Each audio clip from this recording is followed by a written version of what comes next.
cultiver son jardin, comme disait Voltaire.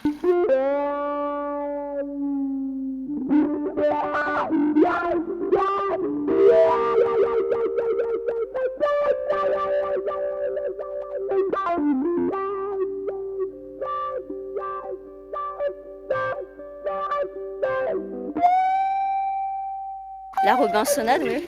On l'a vécu, ouais, quelque part, on a vécu la Robinsonade. De fabriquer une cabane avec mon mari, avec pour seul outil moderne une tronçonneuse. C'est-à-dire qu'on a appris à entasser des pierres, entasser du bois pour faire du bois cordé, à travailler avec des varlopes, ciseaux à bois. Avec l'autorisation de l'ancien maire, autorisation verbale, parce que nous avons commencé à faire un habitat différent, parce que cabane, pour moi, ça veut tout dire et ça veut rien dire. Donc je préfère parler d'habitat différent. C'est pas un habitat en parpaing, en laine de verre, et c'est plutôt un habitat sain, dans lequel on a déjà plaisir à vivre dedans.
Et vous voyez, je suis heureux de pisser dans la nature.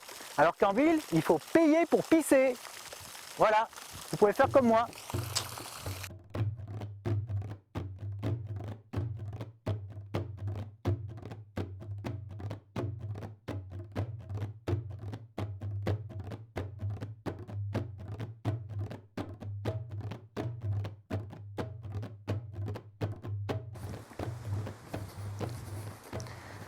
Donc là, je vais utiliser les toilettes sèches. Une toilette à 20 euros. 20 euros tout simplement. Donc là, je vais vous montrer que ça fonctionne. Voilà. Voilà. Donc les toilettes sèches, l'avantage c'est qu'on économise 50 litres d'eau par jour par personne. 4 personnes, 200 litres d'eau, et sur une année, ça fait 73 000 litres d'eau. Donc je disais au médecin qu'il pouvait remplir au village 2 fois sa piscine, il n'en revenait pas. Donc voilà, c'est important d'utiliser les toilettes sèches. Une cuillère de sciure, une cuillère de copeaux pour aérer le compost, tout simplement. Et là, je vais aller vider donc les toilettes sèches. Donc, je laisse le couvercle ici, et je prends le seau que je vais aller vider.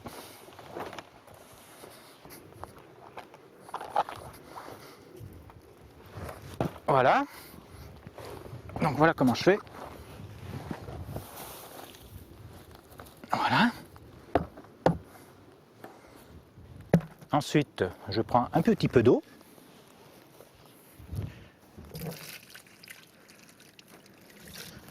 Je rince.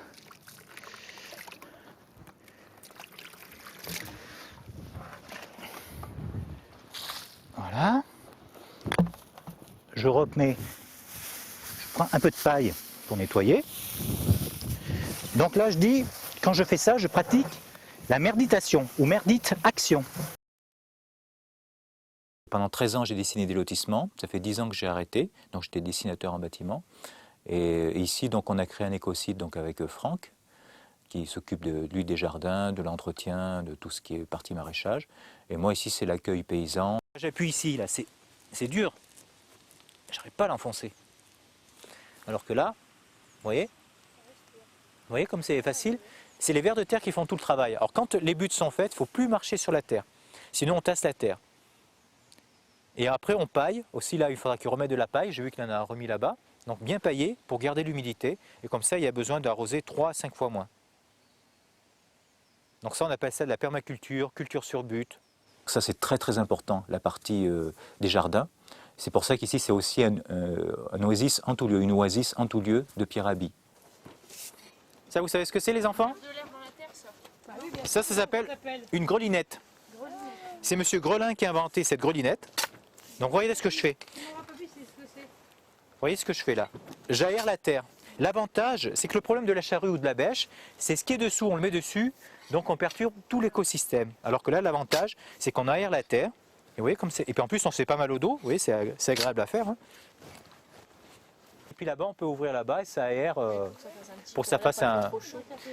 Alors ici, bon, c'est un jardin d'hiver. Comme je dis, ici, on mange et on chie bio. Donc on utilise les toilettes sèches et on mange bio. Alors mon rêve, c'est que des écosites, il y en ait tous les 10 km, qu'on puisse aller à pied ou à cheval.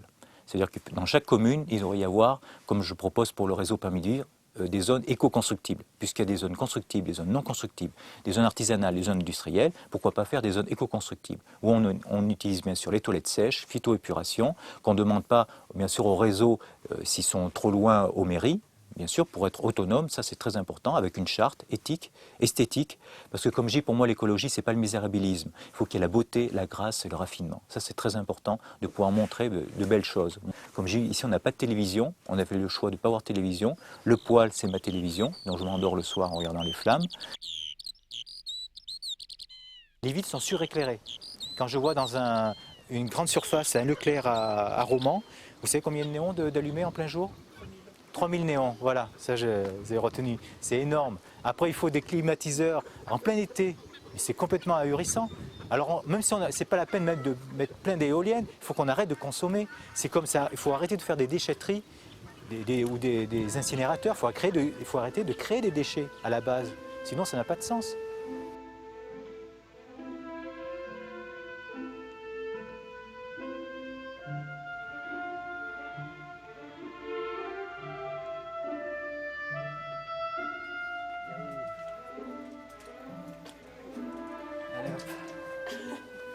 Mademoiselle.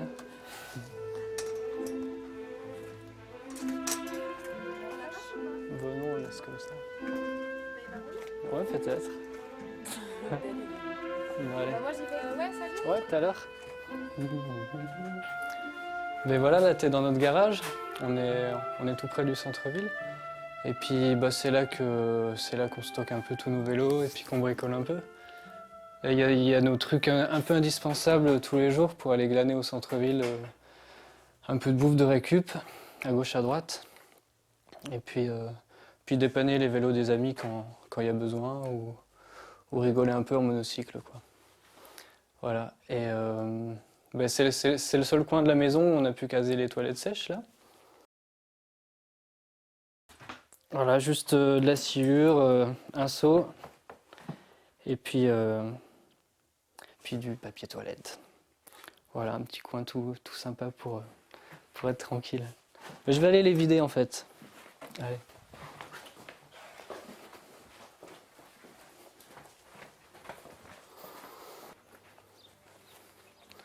Coucou les poules.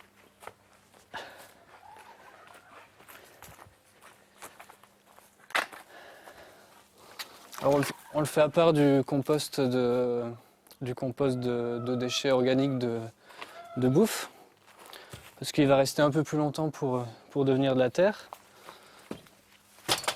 Mais voilà.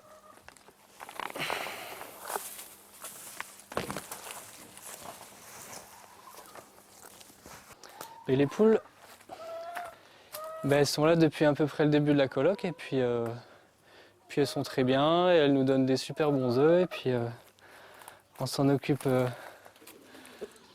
un peu tous les jours, on leur donne du blé ou des aliments bio quand on en a.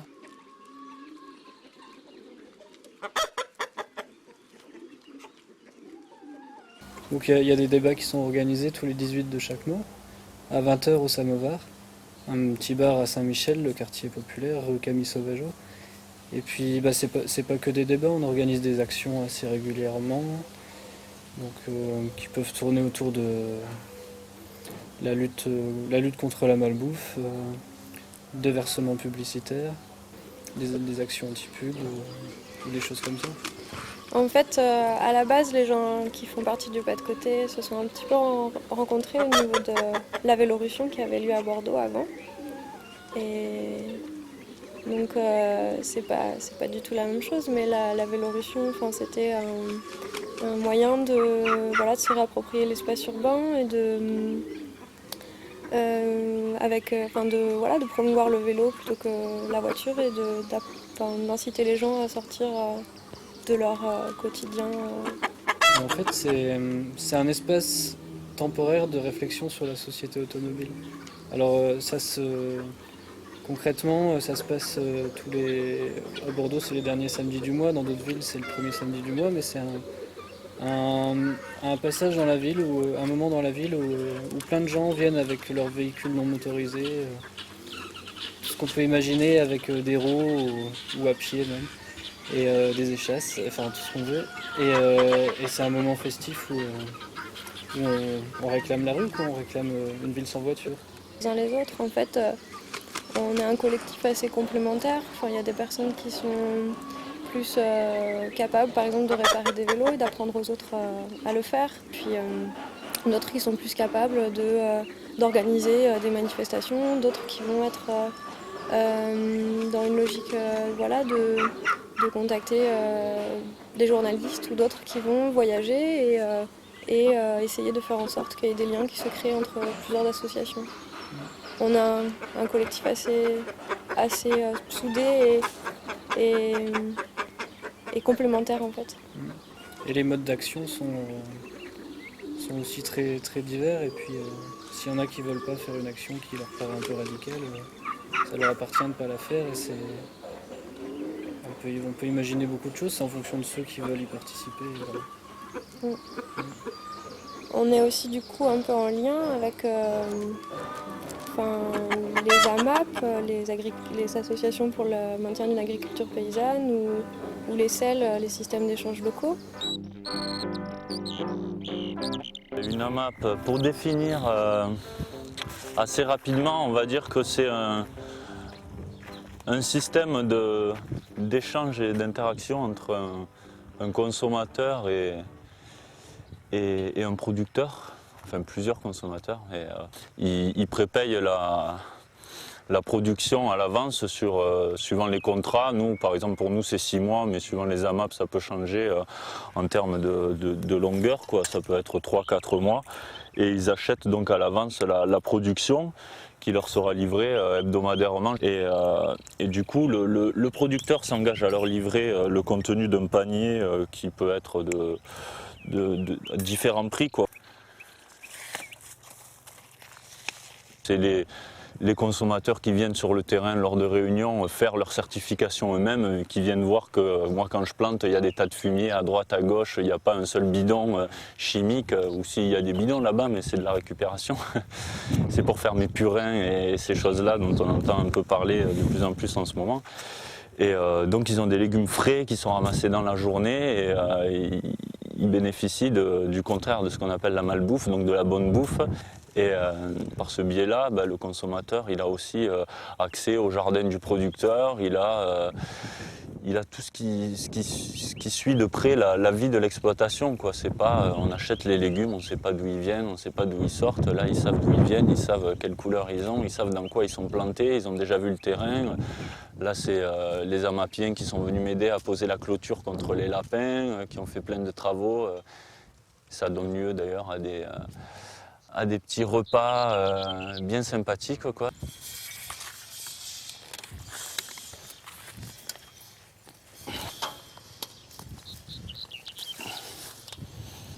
J'ai eu la chance d'avoir des voisins agriculteurs qui sont assez sympas, même s'ils ne sont pas dans le même esprit que moi, quoi, qui regardent des fois d'un œil amusé le fait que je désherbe à la main ou au motoculteur, alors qu'eux, ils auraient plutôt tendance à dire mais T'emmerdes pas, jeune, balance du Roundup, tu vas voir, les herbes elles partent rapidement et sans problème.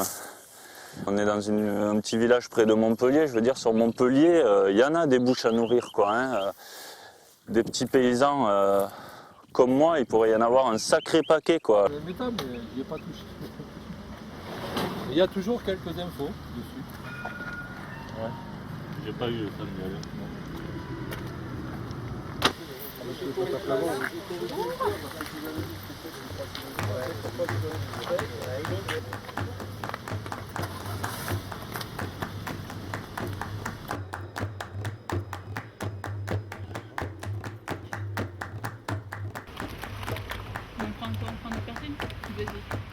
tu prends du métal, la moutarde il arrive quoi? Ouais, des fois il passe un peu, on sait jamais. Ouais, ouais.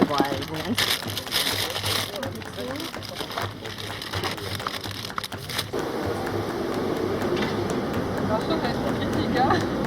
On les a protégés au moins.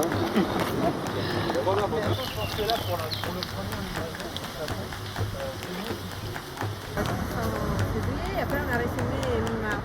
D'accord. Donc ça fait qu'on a deux tournées. Donc là, c'est les dernières de la première tournée et on aura les autres tout de suite.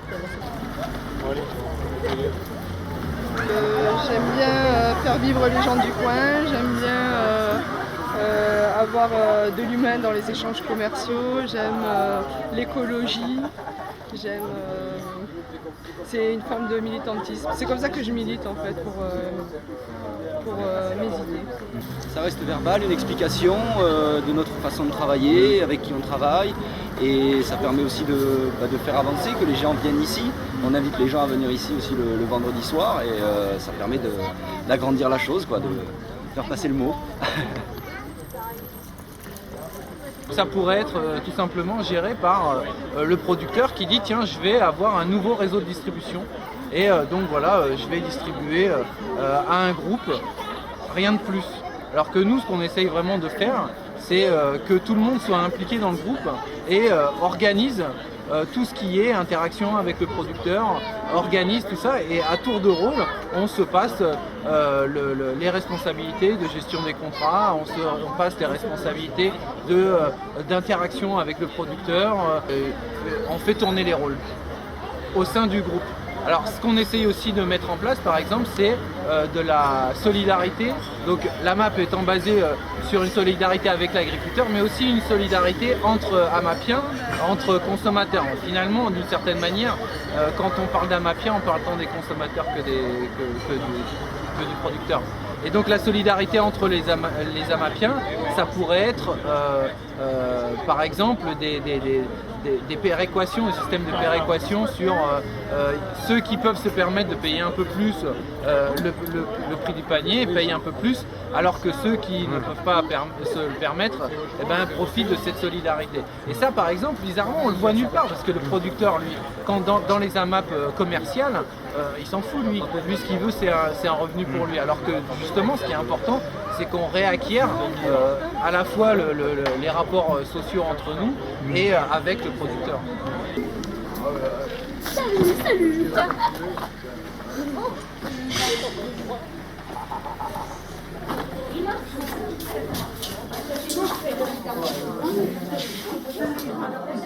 Il a envie de connaître ce voyage. Non.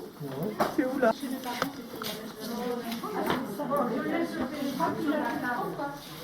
Tu le laisses sortir pour le montrer? Oui, bien sûr.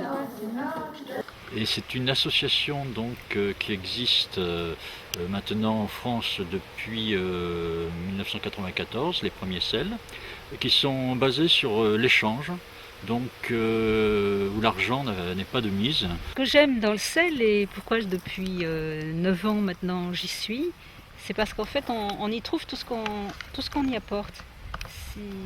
Si on a un talent quelconque, eh bien on peut faire, on peut l'offrir aux autres. On n'a pas besoin de se demander d'abord si ça va rapporter, si ça marchera.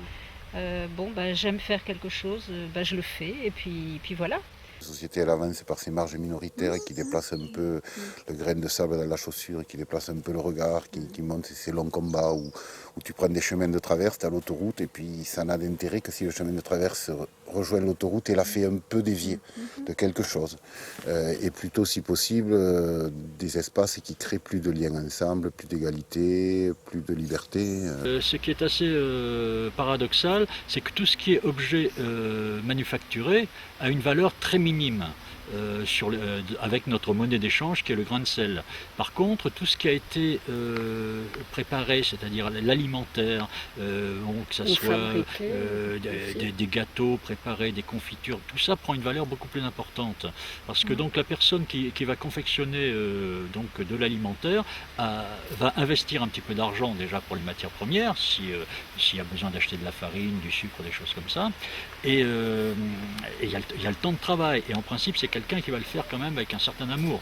Je suis au chômage depuis très longtemps, mais je fais énormément de choses et au niveau du sel, j'ai découvert que mon travail avait une valeur.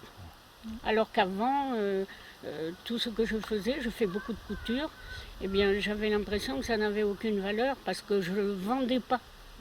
Alors qu'au sel, j'ai d'ailleurs fait la robe de mariée d'Evelyne. Et ça, c'est quelque chose qui a été très important pour moi parce que là, j'ai vraiment ressenti quelque chose.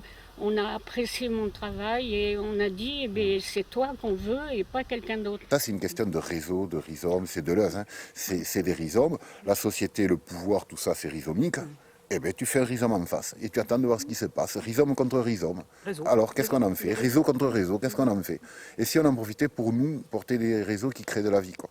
Tu fais ensemble un peu d'égalité, un peu de liberté. On est sur des valeurs simples. Tu prends les valeurs républicaines, elles vont à tout le monde. Liberté, égalité, fraternité. On fait de l'ensemble, on met de l'humain, plutôt dans une notion plutôt égalitaire et plutôt un peu avec de la liberté. Qu'est-ce que vous en pensez, les copains? Bon, c'est pas mal, on le fait. Chiche, on le fait. Les bourses, c'est une chose, mais il y a aussi après les échanges qui peuvent se passer. Enfin, moi, je sais que j'ai été très heureuse, par exemple, d'avoir l'aide de quelqu'un qui est venu faire tout un tas de travaux chez nous. Et c'est vraiment très très précieux et on aimerait bien qu'il y en ait plus en fait de gens qui sachent faire un peu de tout et quand on ne sait pas qu'on a un petit problème de plomberie ou d'électricité ou quelque chose qu'on peut pas payer, on va pas payer un artisan parce que c'est extrêmement cher et c'est des fois c'est toutes sortes de choses, il n'y a même pas quelqu'un qui est disponible qu'on pourrait même appeler pour le faire. Et c'est vraiment agréable, c'est comme un ami, on peut dire est-ce que tu peux venir faire tel travail et puis il est rémunéré en sel par les moyens qu'on a décrits, quoi. Donc c'est pas simplement des objets, c'est des services. Il y en a qui disent travailler plus pour gagner plus, on dit travailler moins pour prendre le temps de vivre et profiter bien mieux de la vie et de toutes ses beautés. Voilà.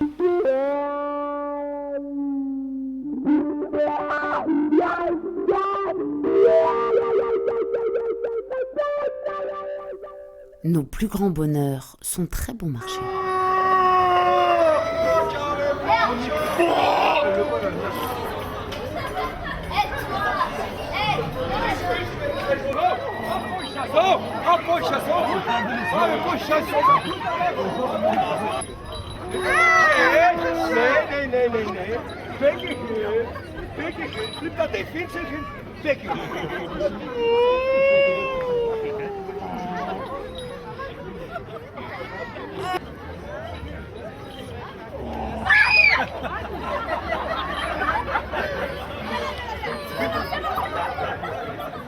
Les Yoks, c'est un pays imaginaire en fait. Le principe, c'est le proverbe du Yoklun, c'est Fulgenom trute le vren quel mengekunan de renverel, qui veut dire oublie le vrai, oublie le faux, seul le rêve peut transformer le monde.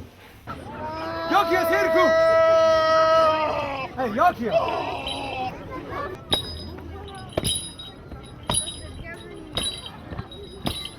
Dentro! Dentro! Dentro! Det är mycket! Hämna! Dikun! Hämna! Hämna! Hämna! Dikun! Hämna! Ce soir, c'était les gros consommateurs de vacances voilà, Port-le-Cat, voilà, on n'a pas un public de connaisseurs du théâtre de rue et tout ça, mais bon voilà, c'est aussi à eux qu'il faut, aussi vers eux qu'il faut aller des fois.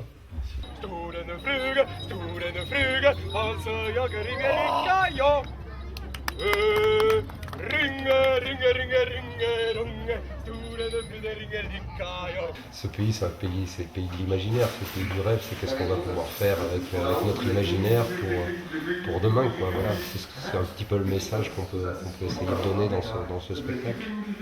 Les maisons de Yoclone, ils font. Pourquoi le terre, il se chauffe? Oh.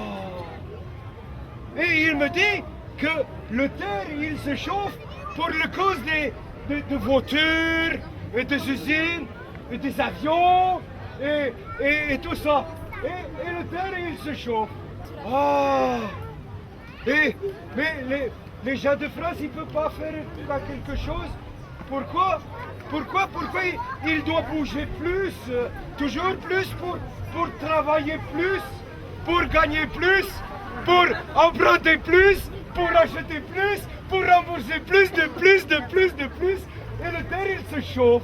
Il n'est pas de commerce et d'entreprises polluantes qui ne s'avisent de faire campagne sur le thème de la nature à sauver. Il y a quelque chose qui va beaucoup plus loin, comme j'ai commencé à dire tout à l'heure, que l'idée de justice sociale. Il y a là un véritable changement anthropologique. C'est-à-dire que là, on va se questionner sur le phénomène humain, sur le phénomène de la vie, sur qu'est-ce qui est désiré, sur le sens. Il y a une question philosophique aussi, il y a une recherche de sagesse aussi, quelque part, face à la folie du monde. Et il y a par exemple aussi une recherche d'un retour en amitié avec le non-savoir. Comme disait un grand économiste, John Kenneth Boulding, celui qui croit qu'une croissance infinie est possible sur une planète finie est soit un fou, soit un économiste. Donc il est impératif de réduire cette empreinte écologique, donc de se donner des limites à la croissance. Ce n'est pas vraiment nouveau, le Club de Rome l'avait dit dans les années 70. Effectivement, dans la décroissance, on questionne très très profondément quelque chose qui va au-delà de tout mouvement progressiste, contestataire, révolutionnaire. Or, la décroissance est la problématique centrale de notre époque. Ce qui est nouveau, c'est cette, au fond, conjonction d'un courant écologiste qui dénonce les limites de la planète, Nicolas Georgescu-Roegen, le Club de Rome, et ce mouvement, et puis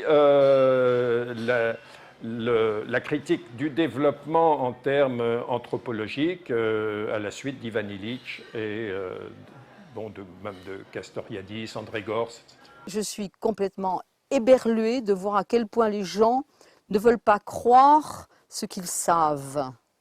Et je trouve qu'elle est belle cette formule, ils ne veulent pas croire ce qu'ils savent. Eh bien je crois qu'ils savent que j'ai raison, qu'on est un certain nombre à avoir raison sur plein de sujets et que c'est pas possible.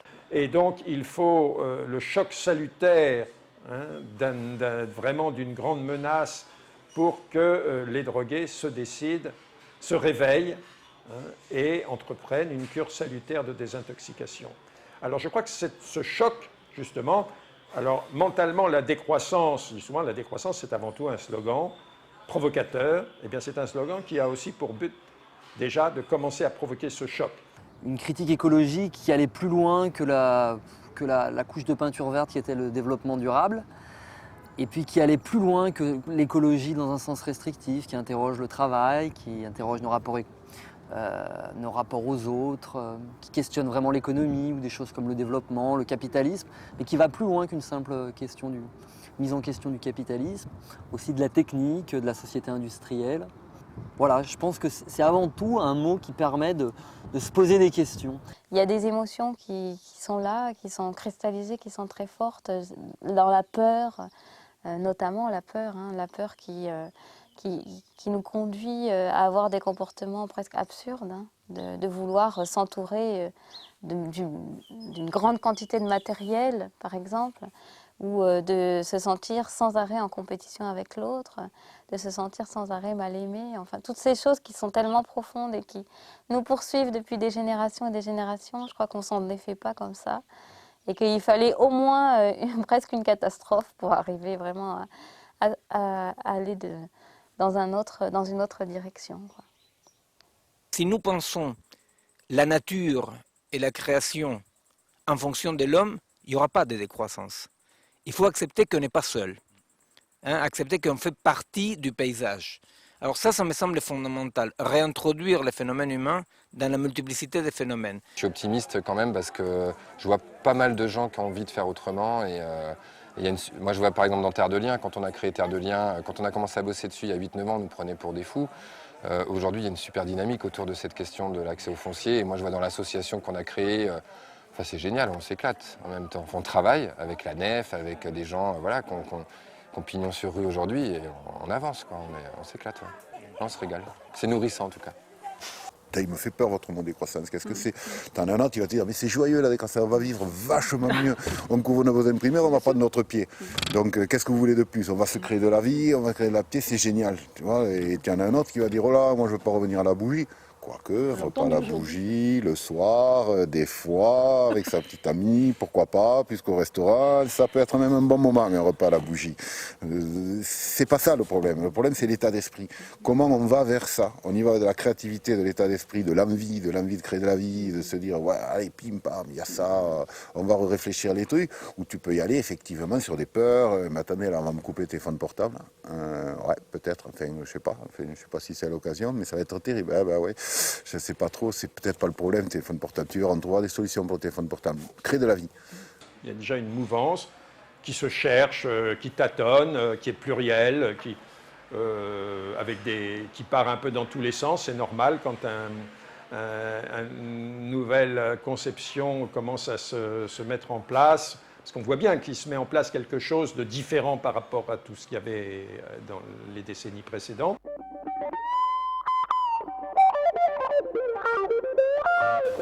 On ne peut pas à la fois, le lundi, défiler dans les rues avec des banderoles halte aux délocalisations, halte à la misère, halte à la précarité, et puis le samedi, pousser le caddie comme un seul homme. Il y a un lien entre les deux. Il y a un lien, il faut faire ce lien.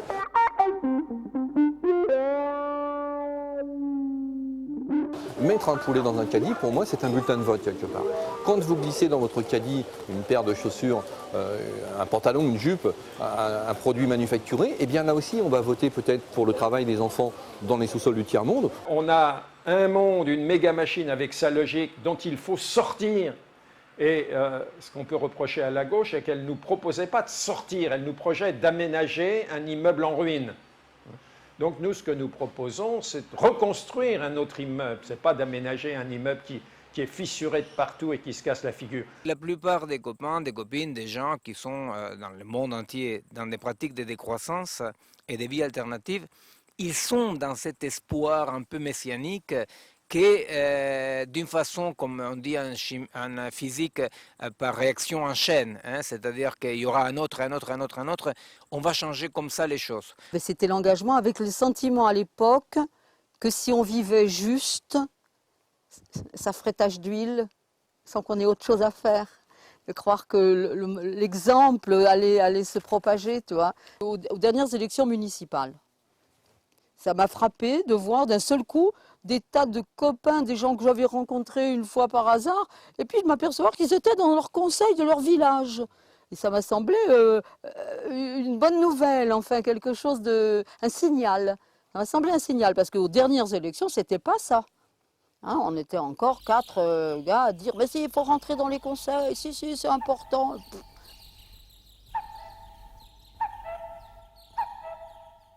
À partir du moment où nous on a proposé quelque chose et puis où on s'est investi vraiment dans ces élections et puis on a montré qu'on voulait s'investir au niveau de la commune, c'est que les gens qui n'avaient pas de carte se sont mis à aller s'inscrire à la mairie. Bon, il y en a quelques-uns qu'on a dû pousser un peu quand même fortement. On les a pas obligés, mais on les a poussés fortement quand même. Et finalement... ils sont bien contents. Je pense que 80-90% des gens qui ne votaient pas avant ont pris leur carte et sont allés voter. D'ailleurs, c'était très intéressant. Nous, on allait chercher les néos qui ne voulaient pas voter, alors que l'ancienne municipalité allait chercher les grands-mères qui étaient impotentes, avec leur propre voiture. Et à un moment donné, à quelques-uns, on s'est dit soit on s'implique, soit on s'en va. C'était quasiment la nécessité, pour vouloir rester dans le village qu'on aimait, de s'y impliquer. Petit à petit, quand on a découvert l'intérêt fort que représentait la prise d'une commune et la gestion d'une commune, comme à quel point on a vu que tout pouvait changer. Pas tout, mais au niveau local, à quel point une décision communale pouvait influer directement sur la vie des habitants, on s'est dit, c'est extraordinaire, donc il faut continuer. Les problèmes, c'est quoi? Bon, premièrement, c'est le pouvoir. Deuxièmement, c'est qu'il y en a toujours qui ne sont pas contents. N'importe comment, quand une décision est prise. Bon, comment résoudre ça? Moi, ce qui m'a paru le plus évident, c'était de prendre les décisions à l'unanimité. Comme ça, tout le monde est d'accord. Après, chacun est obligé de prendre un peu sur soi et puis de laisser son ego un peu par là. Essayer, à travers des commissions, à travers des réunions de village, essayer de faire que les habitants du village reprennent leur destin en main.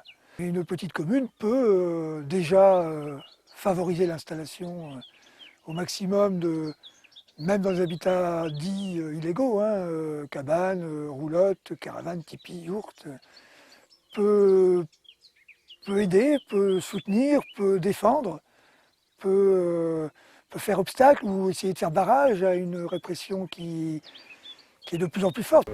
Il est très possible d'envisager sur une commune de nouveau d'avoir un boulanger, un boucher, un cordonnier, même avoir un fabricant d'habits qui soit autre qu'avec des produits pétroliers et tout ce genre de choses, quoi. Recréer des micro-systèmes économiques quasiment autonomes. Tout ça, c'est de l'économie locale, de la solidarité, recréer des vergers solidaires, des jardins solidaires, des ateliers collectifs, redonner l'envie de faire ensemble. C'est recréer des logements sociaux bâtis sur du matériau local, si possible avec les forces locales. C'est reproduire l'électricité, c'est essayer d'aller vers une autosuffisance alimentaire. Comment on fait du pain? On fait du pain bio ici. À un moment, on se demande, mais qu'est-ce que ça veut dire de faire amener les farines de 250 km au nord du Gers, des farines bio, parce que le seul moulin qui fait des farines bio, des bonnes farines bio, il est à 300 km ou 250 km. Donc on se pose immédiatement derrière la question, mais pourquoi on ne les fera pas ici, quoi? Et pourquoi à ce moment-là on ne ferait pas le blé ici? Et pourquoi on ne ferait pas le sarrasin ici? Et voilà, la démarche elle est là. La solidarité qui est un des axes, parce que j'ai l'intime conviction, et profonde conviction qu'on va vers des gros ennuis, des gros soucis sociaux, économiques, écologiques, politiques. Et retrouver des circuits courts, recréer ici de la solidarité, redonner l'envie de faire ensemble. Prendre des décisions importantes sur l'eau, si on prend des décisions importantes sur la gestion de la forêt ou l'urbanisme ou des choses comme ça qui sont des dossiers importants, on le fera en démocratie directe, c'est-à-dire on fera un référendum au niveau de la commune. Arrêtons de tirer chacun de son côté. Qu'est-ce que c'est que toutes ces associations qui ont des objectifs quasiment similaires mais qui se tirent les bourres, quoi. Si on pouvait enfin travailler ensemble. C'est essayer de trouver une autonomie de commune pour, même à ce niveau-là, pas être obligé de faire des courbettes comme tous les autres. Faut être gentil avec les messieurs, sinon on n'aura rien, quoi. Le gros problème d'aujourd'hui, c'est qu'on s'aperçoit que le coût de certaines opérations n'effraie personne. C'est simplement la hauteur de la subvention qui se négocie. Et moi, ça, depuis que je suis de nouveau dans ces affaires communales, ça m'a vraiment fait peur. Parce qu'on vous annonce des chiffres pour des travaux. Moi, je travaille aussi, j'ai pas l'habitude d'entendre des chiffres comme ça. Et personne ne conteste ce chiffre. On négocie simplement la subvention qui va aller derrière ce chiffre. Et ça, c'est affolant. C'est affolant. Et bon, on peut même parler d'un truc très précis, des cabanes pastorales qui coûtent 250 000 €. Bon, nous, on a une cabane pastorale à faire. Je pense pas même avec 50% de subvention, on est prêt à mettre 125 000 € pour une cabane pastorale. On n'a pas les moyens dans la commune, donc on va la faire bénévolement et elle ne nous coûtera pas ça. La manière dont on a d'aborder les choses entre nous, la manière qu'on a de parler entre nous, est fondamental pour espérer évoluer dans une démocratie. On a trop pris l'habitude de parler pour convaincre, de ne pas écouter l'autre. Déjà, quand il a commencé à parler, d'avoir déjà en train de préparer sa réponse. On est trop habitué à la partie de ping-pong. Hein, moi, j'aime bien l'image du ping-pong. Hein. Les discussions sont souvent des discussions ping-pong, tic-tac, tic-tac, tic-tac. Alors qu'on devrait jouer à la pétanque. C'est-à-dire, on regarde l'autre jouer, la boule avance, on regarde ce qui se passe. On regarde le coup, on regarde le terrain, on réfléchit et on joue à son tour. Et là, on arrive vraiment à quelque chose qui peut avancer. Ouais, mon rêve, ce serait que dans quelques années, j'entende les gens tous les gens de la vallée et des villages dire « Ah, on a fait ça, voilà. »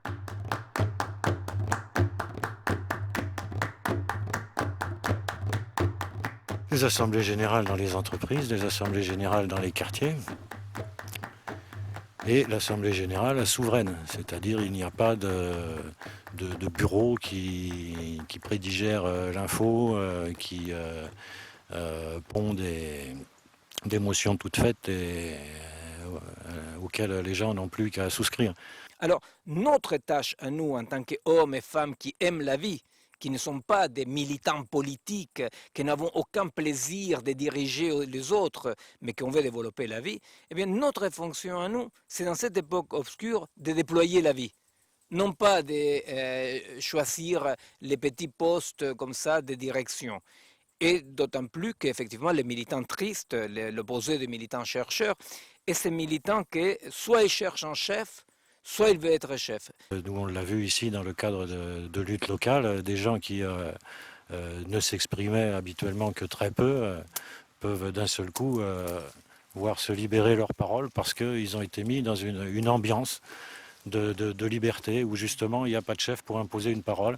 Et là, ça se déclenche, les gens se mettent à parler, quoi. Ils se rendent compte qu'ils ont retrouvé le pouvoir, du pouvoir.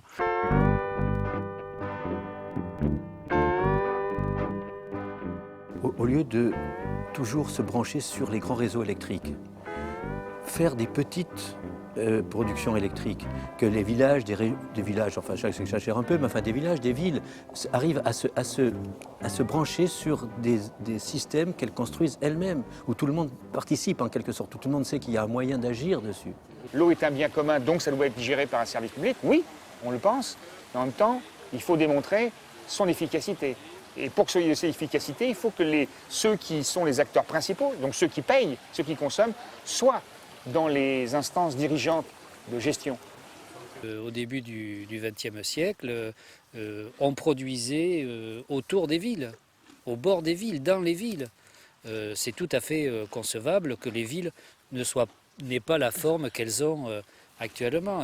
Les retours en régie publique, ce qu'on appelle, c'est-à-dire que c'est la ville ou par des structures municipales qui gèrent directement à des prix moins chers la gestion de l'eau, les retours en gestion de cette nature sont relativement récents. Les véritables retours datent des années 2004-2005, à Castres, à Cherbourg, dans des villes petites, moyennes, grosses. Ça fait que 3-4 ans véritablement où il y a un courant de retour parce qu'on sent que la population, un peu mieux informée grâce à des réunions locales menées par les associations et puis par l'augmentation du prix vertigineux, a fait qu'il y a une prise de conscience. Et donc, on a mis en cause le partenariat public-privé qui profite à un nombre d'entreprises en France très réduite, de 3, et dans le monde, en gros, de 5 ou 6. Donc, il y a quasiment un oligopole au niveau de la gestion. Et je voudrais aussi insister sur le fait que la propriété des installations appartient toujours aux collectivités territoriales. Hein. C'est-à-dire qu'en fin de compte, le risque est pris par les villes, alors que les profits sont engrangés par les multinationales.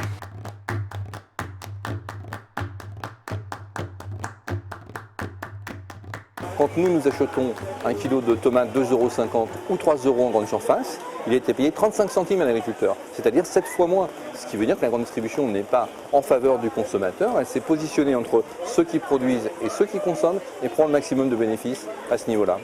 Aujourd'hui, la France a 36 000 communes, on a 18 000 communes qui n'ont plus un seul commerce de proximité, donc on a détruit le monde du commerce, on sait bien, on le voit autour de nous. Elle a détruit le monde de l'agriculture. On avait en 1945 6 millions de paysans, il en reste 500 000 aujourd'hui. On en perd 30 000 chaque année.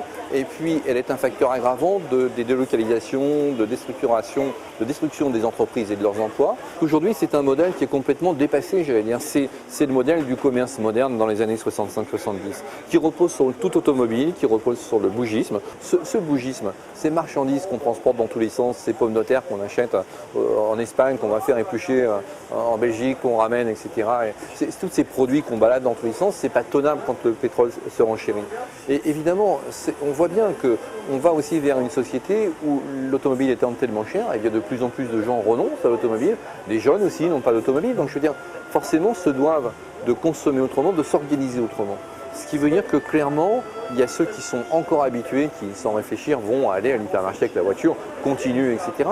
Et puis je pense tout un modèle qui s'organise autour d'une consommation autre dans la proximité, qui fait que cette crise pétrolière arrivant, eh bien, il va falloir imaginer, envisager d'autres modes de consommation.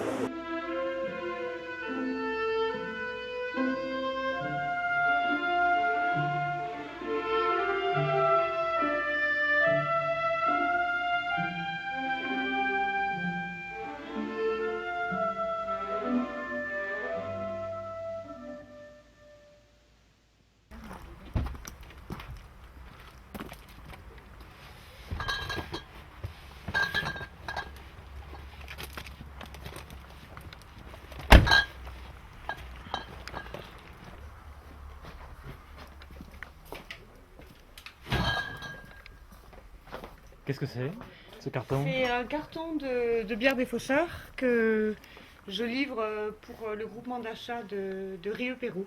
Donc c'est un autre groupement d'achat que le nôtre. Et puis je vais marquer le nom là parce que sinon... On se réunissait le vendredi soir, ici, dans ces bâtiments. Et à l'origine donc à la suite de ces réunions, il nous est venu la nécessité de se coordonner et de gérer comment dirais-je, nos approvisionnements de façon à sortir du supermarché. Et c'est pour ça qu'on a créé ce réseau Sortir du supermarché. Qu'est-ce qu'on fait de notre vie? Est-ce qu'on se contente simplement de consommer ce qui nous arrive, que ce soit un petit peu de partout, du supermarché ou même d'ailleurs, de la politique ou ainsi de suite, ou est-ce que réellement on a une démarche active, citoyenne, et on se réunit ensemble, et comment est-ce qu'on fait pour réellement, à notre échelle, avec nos capacités à nous, construire un petit monde qui nous ressemble un peu plus? Je préférerais commencer par le sel, parce qu'après... on le dispatche comment? Je vais de faire avec le sel, là. Oui, les poches ou les là, tons. visiblement, le carton, c'est pour le groupement d'achat dans le Pérou. Ce qui est assez étonnant, en fait, c'est de voir que finalement, la grande distribution a une image sociale. Quand on interroge des gens, des mouvements politiques, mais aussi dans les milieux syndicaux, eh bien, on a toujours l'impression que ce modèle de consommation est le meilleur défenseur de la veuve et de l'orphelin et des plus modestes. Et c'est assez étonnant. Autant le commerce de proximité a une image, quelque part, de vilain capitaliste qui va s'engraisser sur le dos du pauvre consommateur, autant le mastodonte, l'hypermarché, a une image de défenseurs des plus modestes. Pourtant, il n'y a pas plus symbole de l'ultracapitalisme que la grande distribution. Et on voit les partis de gauche, et pas ceux qui le sont le moins, eh bien, finalement défendre l'implantation. Et on voit aussi aujourd'hui de très beaux projets d'hypermarchés, dans des villes communistes par exemple, parce qu'on considère que ces magasins ont une vocation sociale véritablement. C'est très étonnant comment la grande distribution a su communiquer et renverser l'image véritablement. Un modèle ultra-capitaliste, confiscateur, captateur de la richesse, qui arrive à valoriser une image véritablement sociale. On ne veut plus être esclave de notre consommation, quoi. On préfère travailler moins, avoir plus de temps pour avoir du temps pour s'épanouir, pour passer avec nos enfants, pour passer avec nos amis d'ailleurs. Et peut-être, c'est pas, je vais dire privé, mais c'est pas se priver, quoi. C'est décider qu'on ne consomme plus ça, parce qu'en fait, après on devient esclave, qu'il faut toujours, voilà, le slogan actuel, travailler plus pour gagner plus. Ben, nous, on veut travailler moins, gagner moins, c'est vivre beaucoup mieux, quoi. Voilà. Les producteurs. Je crois pas, non. Et on va plutôt aller faire nos nouilles nous-mêmes. Donc ça veut dire aller trouver un type qui aura de la farine et qui nous permet de ne plus acheter le paquet de nouilles qui viendrait d'un producteur bio ou d'un magasin bio à l'autre bout du monde.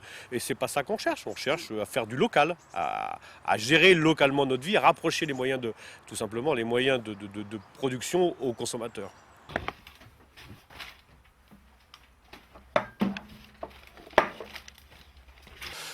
C'est toujours une démarche en constante évolution, j'ai envie de dire. Sur chaque commande, on peut avoir après un retour ou un changement sur les produits que nous avions au départ.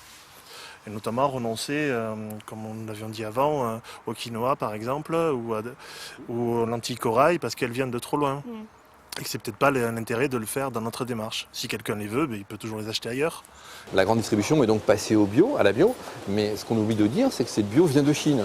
Donc aujourd'hui, par des avions cargo réfrigérés tous les jours, on amène des produits bio venant de Chine, cueillis par des gens en situation d'esclavage. Est-ce que là, c'est vraiment l'objectif de la bio? Je ne suis pas très sûr.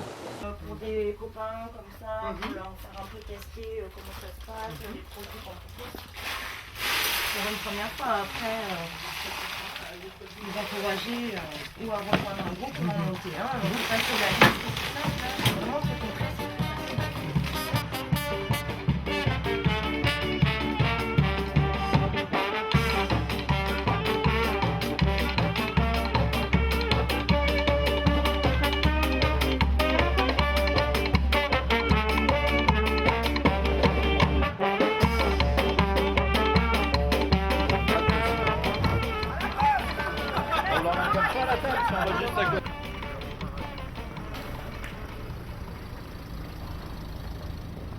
Et en plus, c'est dans l'anonymat. Ouais.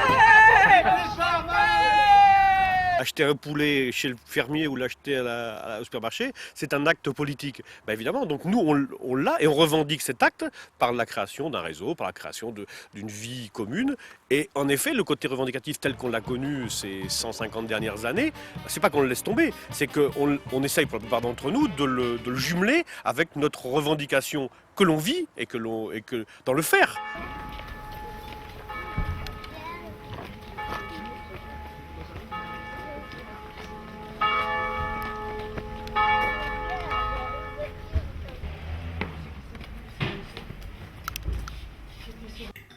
On n'a pas collé dans le cahier de sourire parce qu'on est allé dehors et puis c'est trop long notre travail.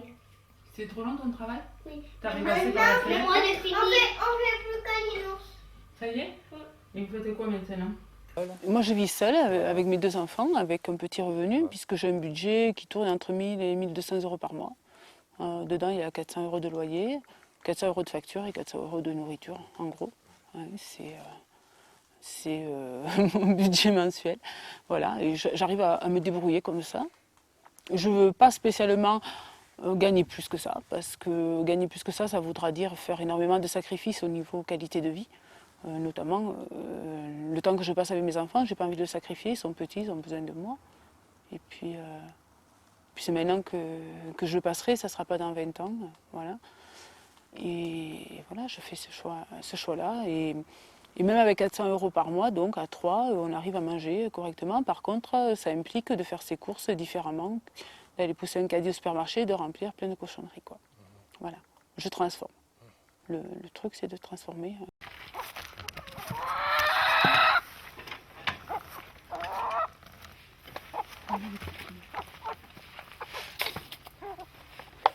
J'achète jamais de produits cuisinés, même mes pizzas je fais la pâte, ou mes tartes je fais la pâte, j'achète pas non plus la pâte enroulée, seulement ça, parce que voilà, ça coûte, voilà, un exemple, 5 kg de farine bio, je les paye 6,50 € je crois, voilà. 6,50 €, des pâtes à tarte, j'en ai fait je sais pas combien, et si je vais acheter mes pâtes à tarte, j'en aurai 5 ou 6, voilà. On a été déconnectés en fait de la nature. Nos grands-mères mangeaient toutes du bio, du sain et du naturel. Aujourd'hui, manger un produit naturel, c'est devenu un produit de luxe. Les consommateurs consomment des sous-produits, des produits éloignés de la nature. Pour moi, il est évident que si on mange des légumes qui ont poussé avec de l'engrais et des pesticides, eh bien, on mange aussi de l'engrais et des pesticides. J'ai fait ça un jour à une copine qui disait qu'elle ne voulait pas manger bio, que ce n'était pas son choix à elle, et j'ai mis sur la table une soupe bio avec de l'engrais. J'ai dit, est-ce que tu veux en rajouter dans ta soupe? Voilà. On ne mange pas des tomates toute l'année. Aujourd'hui, on ne sait même plus qu'une tomate, il y a des saisons pour la tomate. On ne mange pas des fraises toute l'année. Les haricots verts, ce n'est pas tout le temps. Eh bien, je crois qu'il va falloir qu'on se réapproprie aussi une connaissance. On a oublié que tout ça, c'est savoir qu'il y a des fruits de saison, il y a des légumes de saison. Quand ils sont de saison, d'ailleurs, ils sont beaucoup moins chers parce que la nature donne évidemment plus abondamment.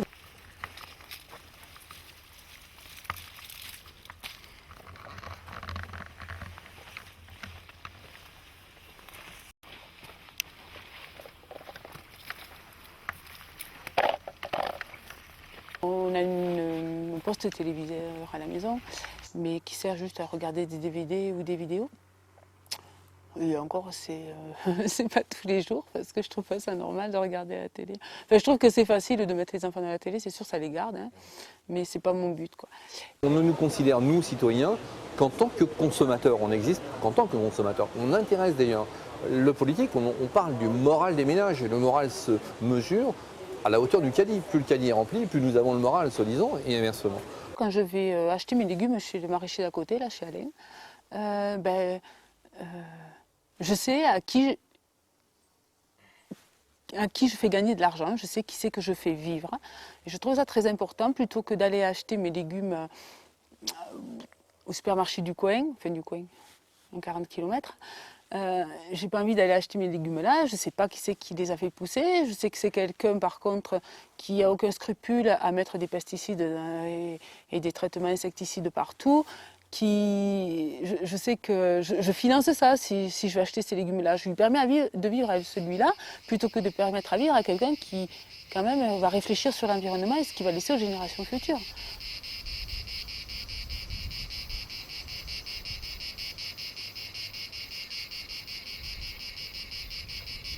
Et du coup, elles vivent ici, elles servent à débroussailler. C'est bien moins cher qu'un Canadair pour entretenir le terrain.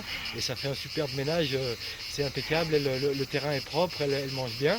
Et puis elle nous fait un agneau ou deux par an, qu'on mange comme une belle vie pendant un an. Et on mange après. Biba, d'ailleurs, elle le sait quand Biba, c'est une fille. On va peut-être la garder parce qu'elle est tellement gentille. Viens Biba, viens. Viens Biba, ouais.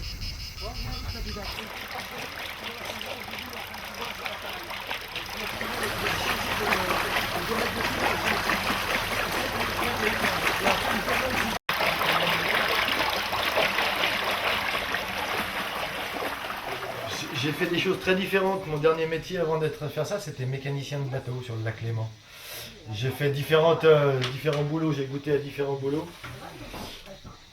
J'ai été fonctionnaire de l'éducation nationale. Intéressant mais très valorisant. Il n'y a pas de dose limite. J'ai été représentant, intéressant financièrement mais pas du tout psychologiquement. Ce système qui a été mis au point, qu'on utilise là, qui a été mis au point pour monter des cultures dans les pays sans technologie, il s'est révélé adapté à nous, puisque c'était volontairement de la basse technologie qui nous permettait de l'installer un peu n'importe où dans le monde, là où il n'y a pas d'électricité, pas de matériaux, pas de matières premières faciles, et de faire un produit dont on s'est aperçu qu'il était supérieur aux produits industriels en matière de qualité. Et puis à force, on a décidé d'appliquer nous-mêmes cette technologie qu'on avait, ce process qu'on avait mis au point. Et on s'est installé producteur de spiruline il y a 10 ans maintenant. On était à peu près les seuls en Europe.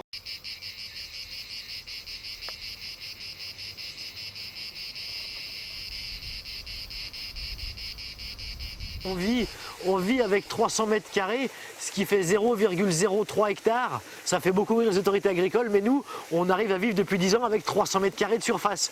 Donc quand on dit qu'il faut faire des OGM parce que la terre n'est pas assez grande, c'est une connerie. Puisqu'il suffirait de 5000 hectares de spiruline pour donner à manger à tous les gens qui ont faim sur Terre. 5000 hectares, c'est un paysan américain à peu près qui fait du maïs. Donc on a, la taille de l'entreprise n'a pas été décidée par le Crédit Agricole, mais par nous, par les revenus dont on avait besoin pour vivre.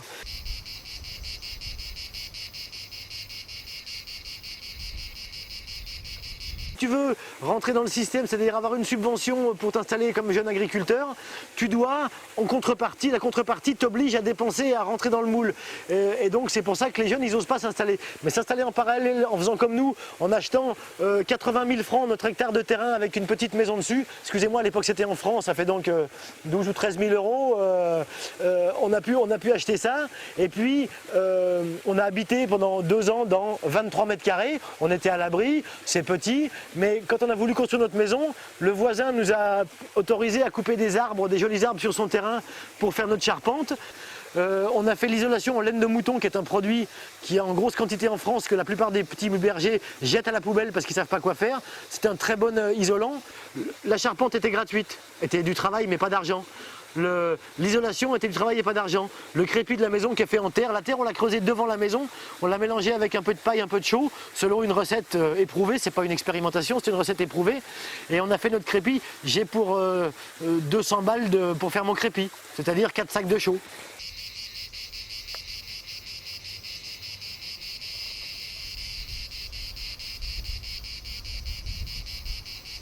J'entends les pubs que j'entends les rares fois où j'écoute la radio, même sur France Inter il y a de la pub. Si tu veux avoir la subvention de Dolce Vita, il te faut le radiateur de tant de kilowatts, la fenêtre de telle taille en aluminium ou un truc comme ça. On te montre pas l'alternative. Les réductions pour les chauffe-eau écologiques, je me marre, on te paye 50% de ton chauffe-eau solaire. Mais il coûte 3 fois plus cher qu'un chauffe-eau sous construit toi-même. Donc moi j'ai pas eu de subvention, j'ai mis un serpentin de tuyaux noirs sous une vitre en plastique et j'ai mon eau chaude gratuite. Ces subventions pour l'écologie, c'est du pipeau pour faire marcher le système. Puisque l'écologie est commerciale, eh ben faisons de l'écologie commerciale. C'est pas ça. Le vrai alternatif, c'est de construire une maison en paille, une maison en terre. Va acheter 500 bottes de paille, avec ça tu fais une belle maison. 500 bottes de paille au bord d'un champ chez un paysan, ça coûte que dalle. Ça coûte que dalle. Quelques sacs de béton, des pierres et du courage, et ça coûte que dalle. Et t'as une maison qui sera mieux isolée que les normes européennes des lotissements merdiques qu'on trouve à droite à gauche.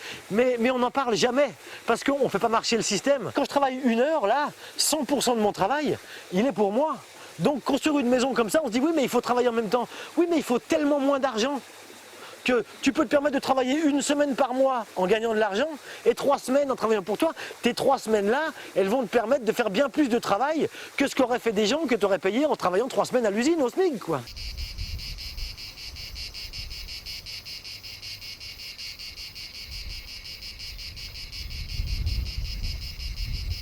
Je pense que les freins principaux, c'est qu'on dit aux gens depuis très longtemps, ne faites pas ça, c'est dangereux. Oui, c'est plus dangereux que d'être un mouton, d'être un mouton rebelle, c'est plus dangereux que d'être un mouton normal. Mais qu'est-ce que c'est meilleur, quoi? Qu'est-ce que c'est meilleur à vivre? Il n'y a pas de... Le rapport emmerdement-bonheur est bien supérieur dans une vie comme on mène nous que dans une vie standard avec un crédit pour les 25 prochaines années, comme ça on sait, tu sais pourquoi tu te lèves le matin. Moi je sais pourquoi je me lève le matin, je me lève pour moi, pour me faire plaisir, pas pour rembourser mon crédit, j'ai pas de crédit.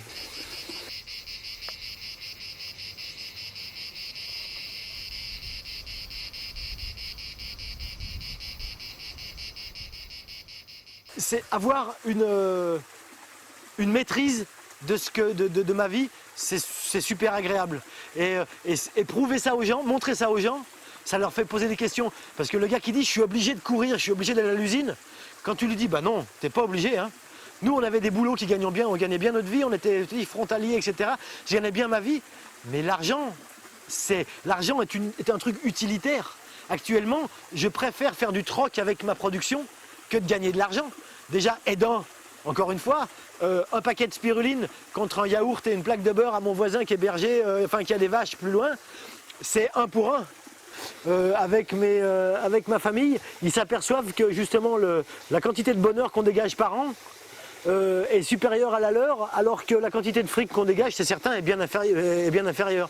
Mais on peut se permettre de discuter de ça ouvertement et ça les questionne. Il y a 10 ans ça les questionnait pas, ils disaient bon ils vont encore perdre un peu de temps avant de trouver leur voie qui sera bien sage comme les autres. C'est des légers rebelles et puis en fait ils s'aperçoivent maintenant que c'est pas à la retraite qu'on sera heureux, c'est maintenant, c'est pendant qu'on a notre activité qui nous fait vivre et qu'on fait avec bonheur, nous rend heureux tout de suite. C'est pas un plan, on n'a pas d'assurance vie.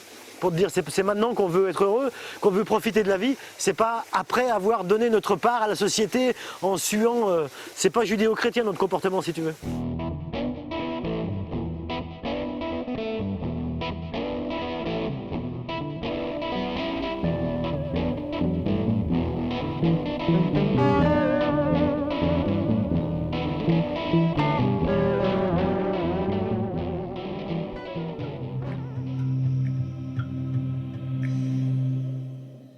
Windows, c'est un support à publicité, un support de vente, quoi. Tandis que Linux, c'est juste pour travailler, aussi pour se divertir, mais c'est pas pour vendre. Parce que Linux, tout ce qu'on peut voir, voilà, par exemple là, on voit écrit stabilité et convivialité. Sous Windows, toutes les pages, il y a marqué ne piratez pas, payez votre licence, attention, ne volez pas, machin. Non, là, c'est tout ce qui apparaît en permanence, c'est partager, échanger. Il n'y a pas de notion de vente d'argent en permanence. C'est un autre monde, quoi. Là, ouais, il y a 10-15 ans, c'était vraiment pour les informaticiens fous. Aujourd'hui, c'est même plus facile à utiliser que les logiciels commerciaux. Parce que les logiciels commerciaux, ils sont souvent embarrassés de tout un tas de choses qui sont destinées à faire vendre, à faire de l'argent. Tandis que les logiciels libres, c'est juste... L'objectif, c'est juste que ça marche bien et que ça soit efficace. Donc du coup, il n'y a pas tout le temps des sollicitations pour acheter, pour renouveler un abonnement, pour payer tel ou tel service. On a tout à disposition tout de suite. Le monde de ce qu'on appelle les logiciels propriétaires, comme Windows ou Macintosh, tout est affaire de licence. C'est-à-dire que c'est des entreprises qui font un produit, qu'elles mettent en vente et elles cachent la recette pour pouvoir vendre ce produit, quoi. Si la recette était éventée, comme ils disent, ou piratée, comme plus exactement, ils feraient moins d'argent. Il faut voir qu'est-ce qui résiste au néolibéralisme, à l'utilitarisme. Et alors trouver des expériences, petites ou grandes, peu importe, qui ont résisté. Le monde du logiciel libre, c'est un peu l'agriculture bio de l'informatique. Là, par contre, on a une diversité foisonnante, on a une collaboration, on a des échanges, et du coup, c'est beaucoup plus robuste aux attaques, quelles qu'elles soient, les virus, les attaques malveillantes, etc. C'est pas le même état d'esprit dans ce monde-là, c'est la recette, donc le programme, il est à la disposition de tout le monde. Et en fait, c'est tout le monde qui peut le prendre, le modifier, l'adapter aux besoins particuliers de telle ou telle personne. Et du coup, c'est une coopération, c'est une communauté qui concourt à améliorer, à compléter un programme. Donc c'est pas du tout le même état d'esprit. Du coup, c'est pour ça aussi que le modèle du logiciel libre est plus efficace que le modèle de l'entreprise classique style Microsoft. Un bon exemple, c'est Linux, qui est un système d'exploitation. Ça date de maximum, si on remonte vraiment au tout début, de 15 ans. Et en 15 ans, on a un ensemble qui est beaucoup plus performant, qui est au moins aussi performant que Windows, qui a 10 années de plus de développement, ou que Macintosh. Dans la médecine, il faut voir par où passent les défis qui opposent la logique irrationnelle économiciste à la logique du soin, par exemple. Dans l'art, il faut voir par où est-ce qu'il passe quand même la résistance à la marchandisation de l'art pour défendre la création artistique. C'est-à-dire qu'il y a quelque chose qu'il faut pouvoir penser en termes excentrés. On peut totalement étendre le modèle économique du logiciel libre à tout ce qui concerne l'économie non matérielle. C'est déjà des secteurs énormes de l'économie. Tout ce qui est lié à l'information, au divertissement, tout ce qui est donc programme informatique, tout ce qui est tout ce qui est lié à la connaissance, tout ce qui n'est pas forcément matériel. Et ça, c'est très facile et effectivement, on gagnerait beaucoup à rentrer dans ce mode de fonctionnement, c'est-à-dire c'est le mode de la collaboration, quoi. On n'est plus dans la compétition, on passe son temps à se servir et à donner à un ensemble de personnes qui sont sur le même sujet. Donc pour tout ce qui est immatériel, c'est très simple, ça peut très vite être mis en place. Par exemple, dans le domaine artistique, il y a la licence Creative Commons qui permet aux artistes de ne pas rentrer dans le modèle droit d'auteur, SACEM, machin, tout ce délire-là, quoi.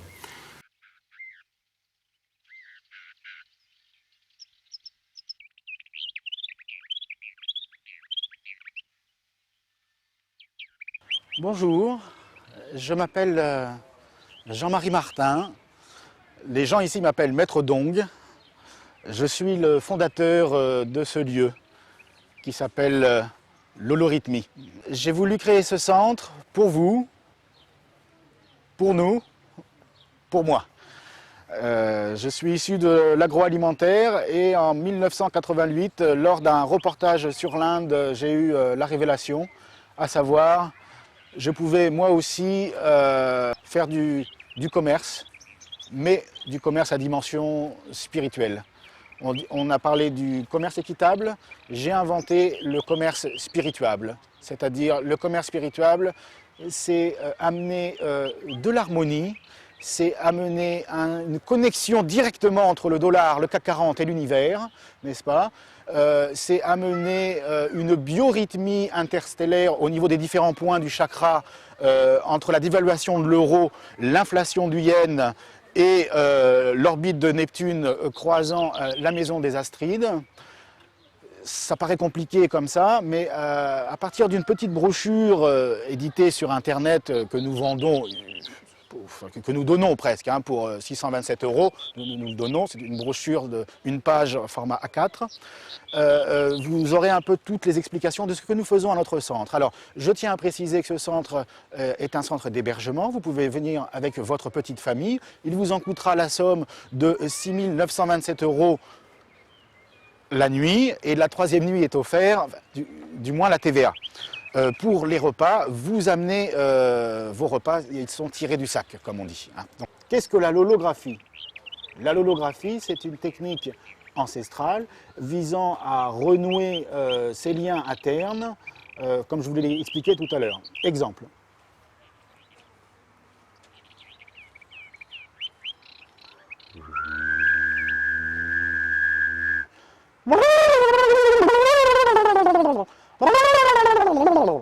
Voilà. Donc, je peux vous apprendre, mais bon, là j'ai délégué auprès de quelques professeurs que je paye pour ça. Donc, ces techniques de revitalisation de soi, et ma foi, c'est quelque chose qui rapporte, car j'apprends, on me dit que dans chaque ville se créent chaque année de nouveaux cercles de l'holographistes. Aujourd'hui, dans les villes stressantes, dans les villes si polluées, dans les villes où il fait si mal vivre, les gens sont en perte d'identité. Envoyez-nous un chèque, on vous dira qui vous êtes.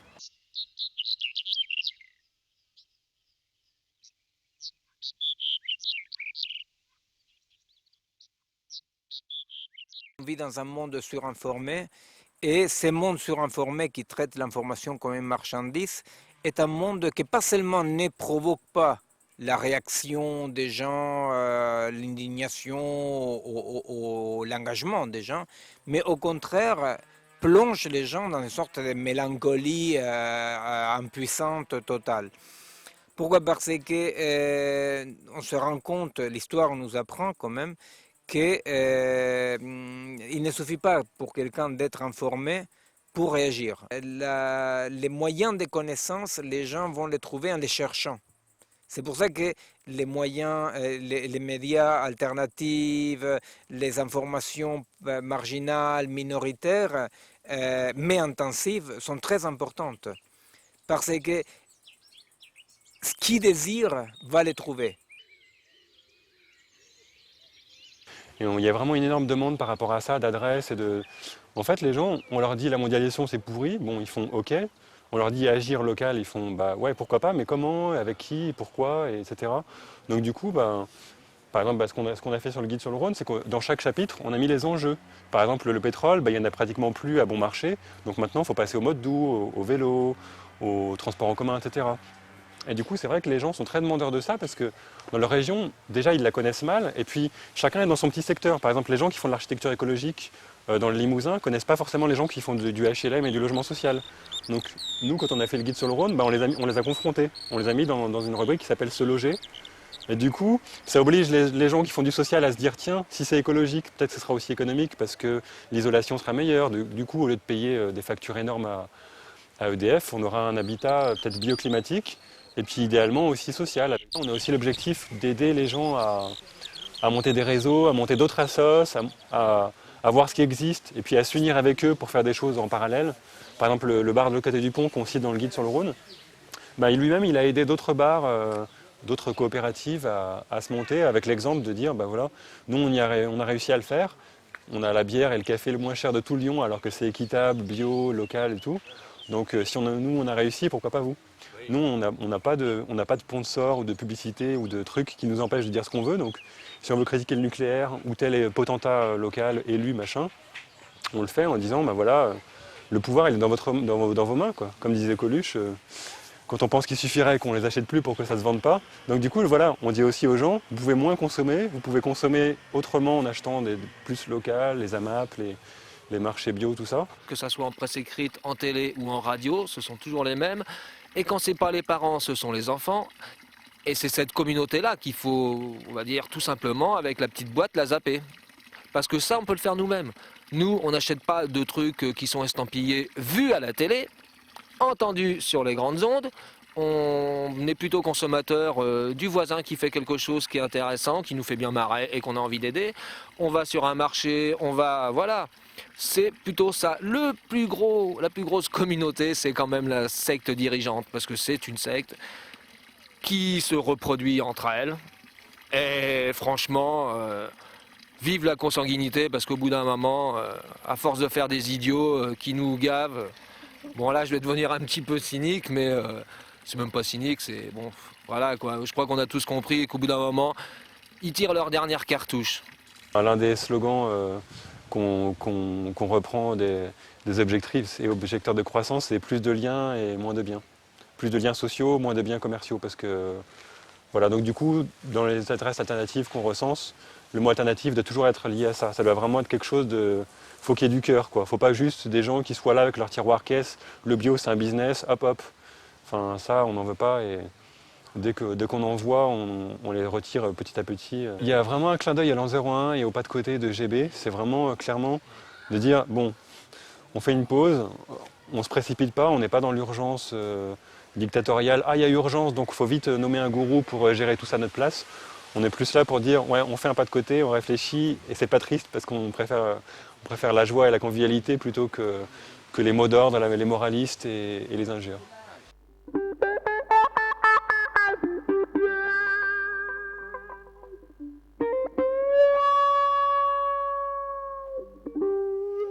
L'école est l'agence de publicité qui nous fait croire que nous avons besoin de la société telle qu'elle est.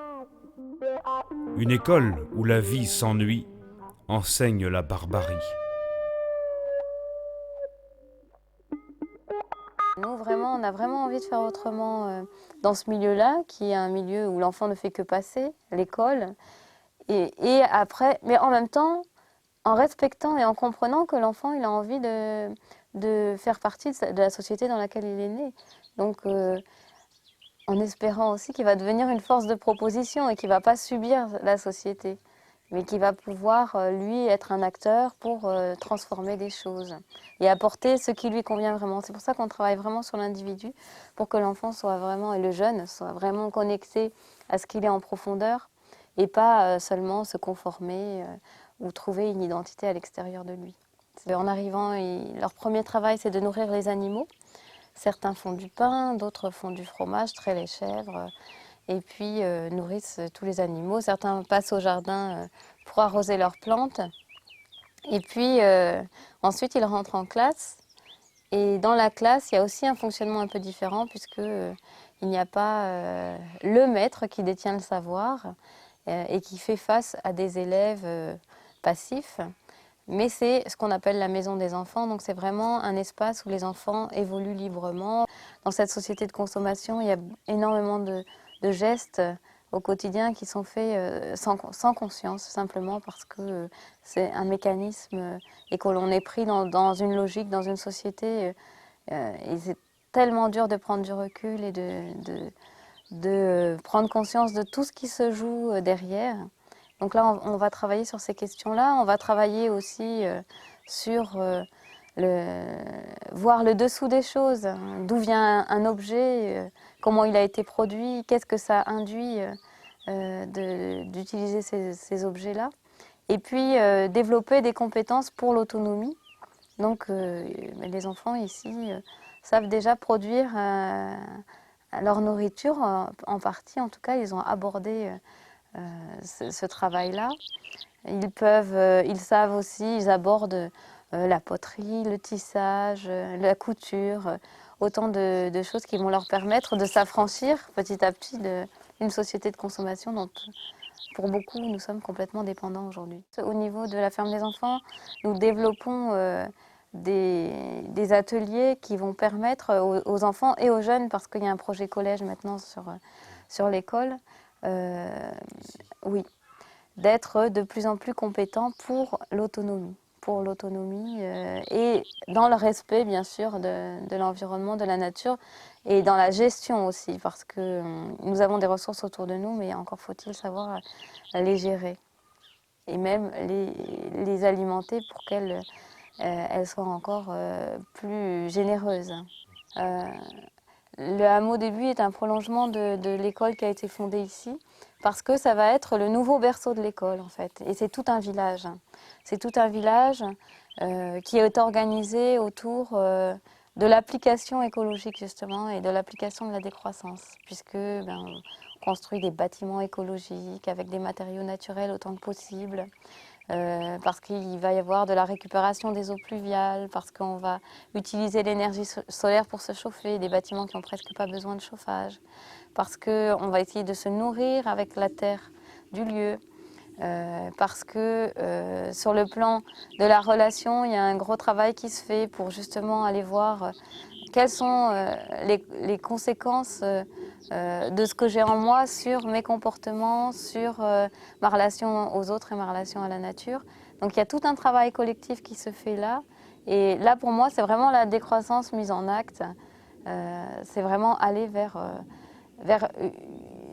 ce lâcher-prise qui est nécessaire pour transformer les choses. Et j'en fais l'expérience, hein, comme tous les partenaires de ce projet. Et ça m'enchante vraiment.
Chaque chose au monde porte en elle sa réponse. Ce qui prend du temps, ce sont les questions. Pour rendre compte de la réalité, la seule raison ne suffit pas. Ce qui ne veut pas dire qu'il faut entrer dans une déraison ou dans une irrationalité, pas du tout. Mais il faut placer la raison là où elle doit être placée et de ne pas tenir toute la place, un peu comme on le dit par rapport à l'économie qui a pris toute la place dans nos vies, alors qu'en fait, c'est pas vrai. Ça ne correspond pas à la réalité de ce que nous vivons les uns et les autres quotidiennement. Comment se fait-il que je prends une petite graine silencieuse, qui ne dit rien, qui est toute petite, qu'on voit à peine, je la mets dans la terre et elle va déployer ce programme extraordinaire d'intelligence et ça va pousser, et ça va rentrer dans l'harmonie générale. Donc pour moi, c'est ça la spiritualité. Pour la plupart des gens, dès qu'on dit spiritualité, c'est ça, c'est la religion, et c'est pas bon. Or, la spiritualité, c'est beaucoup plus vaste, c'est la notion de sens, la notion d'esprit de manière globale, et du rapport à soi-même et aux autres. Seule une conversion anthropologique peut nous aider à en sortir, mais c'est monstrueux ce que je dis, parce que qu'est-ce que ça signifie, cette conversion anthropologique? Qu'est-ce que c'est qu'une conversion? Alors, on a l'habitude d'employer le mot conversion en termes théologiques, etc. C'est pas de ça dont je parle. Je parle d'un retournement, d'une espèce de retournement sur soi. Qu'est-ce que ça signifie, ça? Ben, ça signifie d'abord d'interroger les croyances sur lesquelles toute notre existence est fondée, nous en Occident, nous enrichis de la partie du monde la plus prédatrice, d'interroger de comment on en est arrivé là. Maturation, où il s'agit d'aller de l'être extérieur vers l'homme intérieur, aller vers qui suis-je au fond, parce qu'on est face à tout cet extérieur qu'on a été dans le paraître, dans lequel on a été, toutes ces identifications, et on réalise que ça ne tient plus debout. Mais qui suis-je là-dedans encore? Quand bien même la terre serait illimitée, nous serions contre la religion de la croissance, parce qu'elle détruit l'humain en nous, parce qu'elle détruit la communauté humaine. Ce qu'il faut de saleté pour faire une fleur. L'humus, il y a une symbolique formidable, c'est que humus, humilité, humanité, humidité, humilité, c'est la même chose, la même étymologie. Et donc, c'est le fait de prendre des déchets, de les transformer par presque une voie alchimique de la transformation, et vous obtenez une matière qui est la matière qui redonne la vie. Donc, mais qui redonne la vie, mais à partir du déchet, à partir du fumier. Donc il faut accepter de transformer les choses. Le fumier, on le transforme. Et transformer aussi le fumier intérieur. On a tous quelque chose à donner. Ça, c'est justement le contrepoids de avoir, hein, à moi, à moi, à moi. L'ego, c'est ça, à moi, à moi, à moi. Hein, il pense qu'à ça. Même c'est ma femme, c'est mon enfant. C'est cette possessivité malsaine qui va devenir difficile en fin de vie d'ailleurs. Et qu'à un moment donné, il faut qu'il y ait quelque chose qui se tourne dans le don de soi. Transcendance sans transcendance, de transcendance sans religion, sans croyance, etc. Et pour moi, c'est évident. Et la pratique que j'ai de l'art et de la poésie me dit que c'est là que ça se passe. C'est-à-dire que c'est là, dans ce rapport vertical au monde, rapport propre à la poésie et à l'art, que se situe un des leviers de cette conversion anthropologique dont on parlait. C'est-à-dire que si les individus étaient capables, en eux-mêmes, chacun et avec d'autres, de se laisser faire, parce que ce n'est pas une volonté, c'est l'inverse d'une volonté, ce n'est pas un vouloir, c'est au contraire un non-vouloir, entrer dans cette dimension-là, je pense que la transformation du monde serait envisageable. Et je sais, chaque fois, par exemple, quand je donne, quand j'aide sur la route, il y a une personne âgée qui doit traverser et que je vois, elle a de la peine, elle ne voit pas très bien si c'est rouge ou vert. Le fait de lui dire, je peux vous aider, je vous aide à traverser, ça me rend heureuse. Mais heureuse. Alors c'est rien. C'est un bonheur d'un tout petit don, un bonheur gratuit. Est-ce que tous les autres bonheurs, hein, quand on s'est acheté le dernier iPod et encore d'autres inventions, eh bien on est heureux un petit moment d'avoir su le faire utiliser, après personne n'intérêt. Oui, bonheur et joie là sont ensemble. Oui, c'est du même ordre. En fait, c'est quelque chose de très profond et je dirais même c'est une joie sans raison. Parce qu'à la limite, c'était rien de ce petit geste. L'autre n'a même pas besoin de dire merci. Ça me rend heureux. J'entends passer le vent et je trouve que rien que pour entendre passer le vent, il vaut la peine d'être né.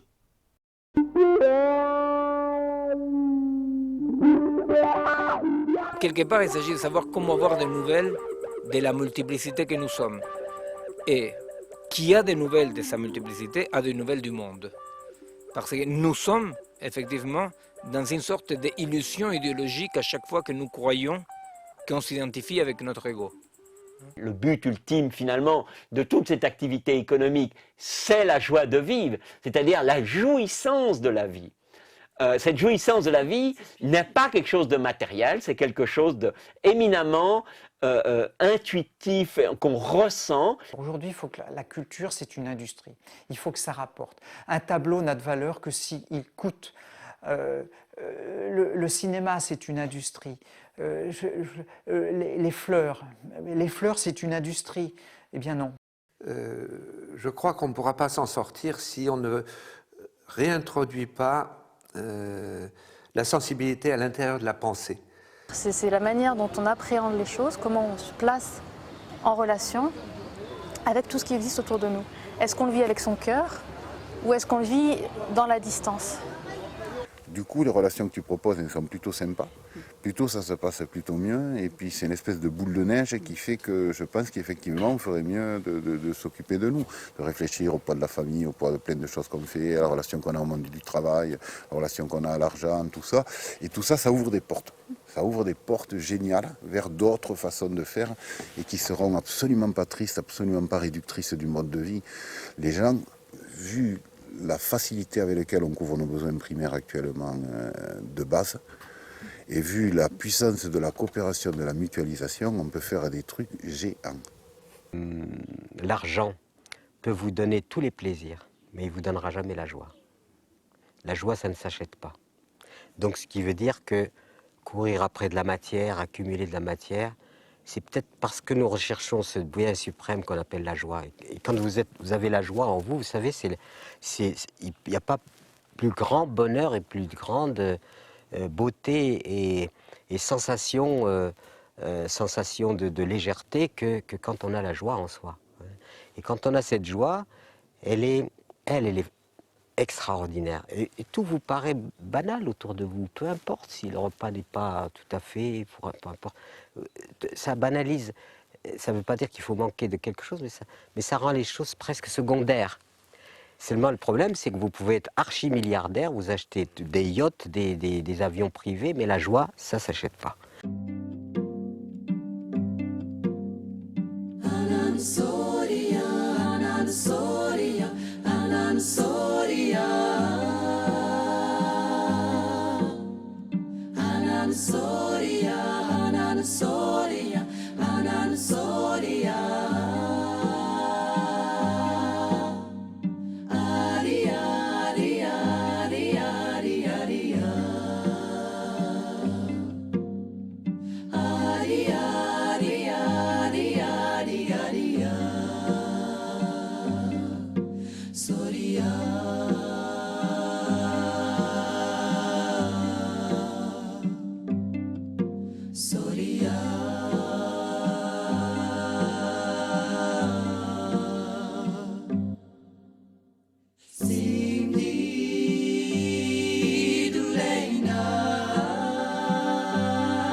Une montre, un agenda, un petit ordinateur, un nouveau meuble Ikea, un petit tour chez le coiffeur, du gel qui colle les cheveux, les fait changer de couleur, un papier peint tout bleu pour mettre la bonne humeur.